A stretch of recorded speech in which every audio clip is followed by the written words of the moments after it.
kita akan belajar tema 2, subtema 3, pembelajaran ke-6. Untuk itu, siapkan buku dan alat tulis kalian. Namun, sebelum pembelajaran kita mulai, marilah kita berdoa menurut agama dan kepercayaan masing-masing. Semoga pembelajaran hari ini berjalan lancar dan menjadi ilmu yang bermanfaat.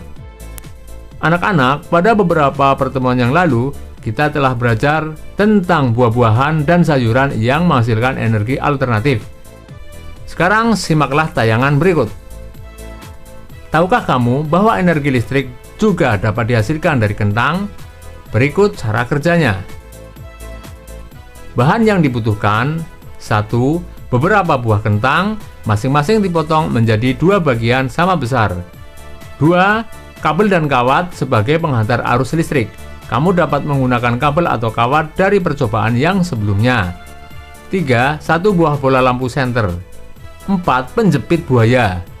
5. Seng dan logam atau koin kuning dan putih sebagai kutub positif dan negatif. Cara membuat: 1. Tancapkan seng dan logam pada kentang yang sudah dipotong. 2.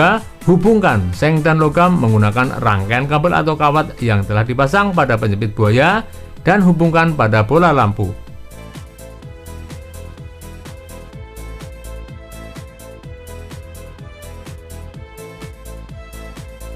Tugas kalian adalah gambarkan langkah-langkah dalam melakukan percobaan sumber energi alternatif yang telah kamu buat.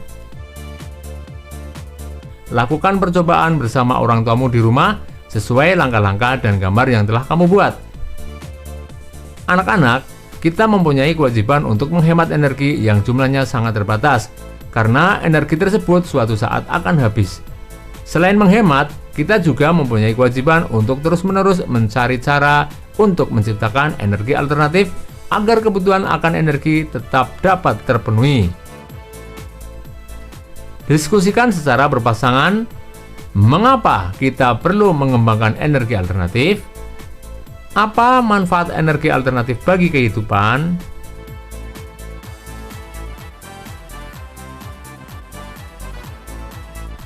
Anak-anak, sekarang simaklah tayangan berikut ini. Kewajiban dan hak kita terhadap lingkungan. Kewajiban kita terhadap lingkungan adalah menjaga kelestariannya. Salah satu caranya adalah memanfaatkan energi alternatif yang ramah lingkungan, misalnya menggunakan kendaraan berbahan bakar listrik atau gas, seperti mobil listrik dan mobil tenaga surya. Energi alternatif adalah energi yang ramah lingkungan dan tidak pernah habis. Misalnya, energi yang berasal dari air, angin, panas matahari, dan sumber daya alam lain yang dapat diperbaharui. Kita juga berkewajiban membangun gedung dengan memperhatikan aspek ramah lingkungan. Misalnya, membangun gedung yang menggunakan cahaya matahari sebagai penerangan di siang hari. Setelah memenuhi kewajiban, kita dapat memperoleh hak kita. Misalnya, memperoleh lingkungan yang segar untuk kesehatan dan kenyamanan. Selain itu, kita juga mempunyai hak untuk memperoleh air sehat dan bersih yang disediakan oleh alam untuk minum, mandi, pengairan, dan pembangkit tenaga listrik. Selain itu, kita juga mempunyai hak untuk memperoleh sumber daya alam untuk memenuhi kebutuhan. Misalnya, dari tumbuhan dan hewan yang merupakan sumber energi atau tenaga.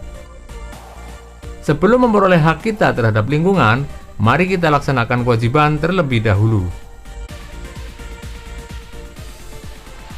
Diskusikan pertanyaan berikut secara berpasangan berdasarkan teks di atas dan tuliskan jawabannya. 1. Apa saja kewajiban kita terhadap lingkungan?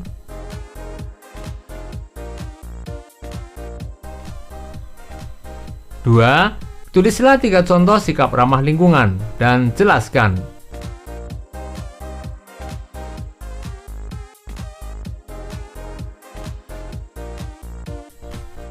3. Mengapa penggunaan energi alternatif merupakan salah satu bagian dari tanggung jawab kita? Jelaskan.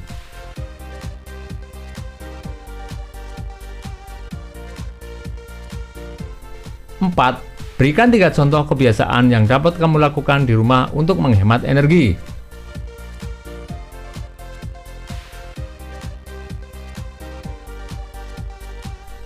5. Mengapa kita harus melaksanakan kewajiban terlebih dahulu sebelum mendapat hak terhadap lingkungan?